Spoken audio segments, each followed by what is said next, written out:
The world of flag football is one that is fun, entertaining, and stands as a solid substitute for tackle sports. The highlights are tremendous. The game is less risky. The competition gets heated. A game that fosters longevity and a deep connection to football. The sport is making waves for its newest edition in a long-standing battle for world glory. A big announcement this morning from the International Olympic Committee regarding the 2028 Olympic Games in Los Angeles.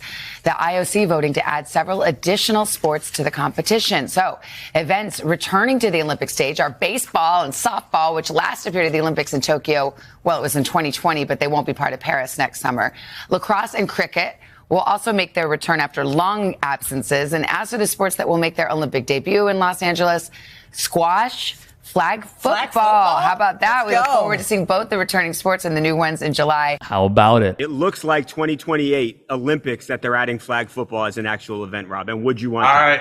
Count me in already. Hopefully there's no tryouts and they just accept me. But I'm in. I'm going for that if there is flag football in the Olympics in 2028. One of the greatest tight ends ever, Rob Gronkowski, wants in, though he'd be 39 years old in 2028. I always feel like, nobody can, guard me. Tyreek Hill, Miami Dolphins wideout, would tweet at the game's inclusion, calling all NFL guys, let's bring one home. For the game, it's the Olympic debut. Peter OReilly, the NFL's executive vice president, said of potential NFL players' inclusion, certainly there are more discussions to be had around that possibility, but I will tell you that through this process, a number of great young stars of the league have said how great it would be to represent their country and play flag football. Let's keep in mind just a few factors here. First, the probable lobbying the National Football League to grow its game.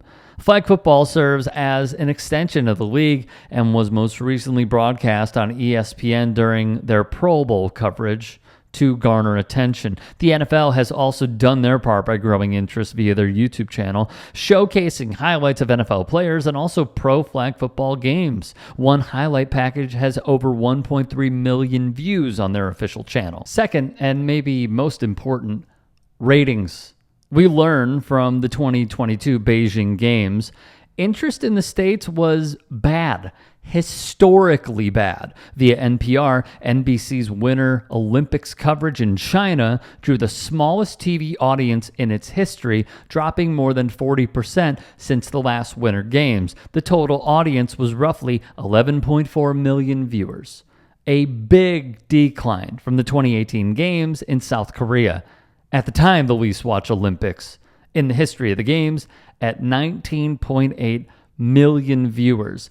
As The Guardian's Sean Engel writes, it was a deal brokered that two sides really couldn't understand where the other was coming from, but then they relented, though they had two different agendas, came to the conclusion that it was for the grand success of the games. Michael Payne was the IOC's director of marketing and TV for 20 years, and he admits the inclusion of cricket makes sense. He spoke with the outlet and said it's rather a no-brainer, as those in Pakistan, India, and Bangladesh, where the sport thrives and players make millions of dollars, would support the broadcast of contests. On the flip side, flag football did not ruse him initially.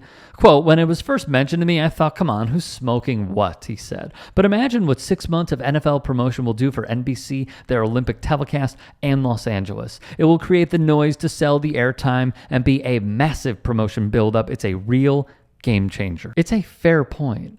Matching the marketing arm of the National Football League with an annual revenue of nearly $20 billion is a venture many simply cannot take on. The league, meanwhile, has done a 3-game series in England this season. Importantly, they added 2 more games, those being in Germany. Jennifer Bubel wrote of the NFL's rise in Europe from London. What was quite clear from attending the London games is that the more a sport is exposed in the media and accessible to the people, the more interest will grow. The NFL games in London are wildly successful every year, and with the addition of game day broadcast to the UK's major networks, Sky Sports, and many more, the growing interest is undeniable. It wasn't long ago the commissioner, Roger Goodell, floated a 4-team European division to the NFL. He even teased London supporting 2 of his teams. The last time the NFL had an expansion franchise was the Houston Texans in the year 2002.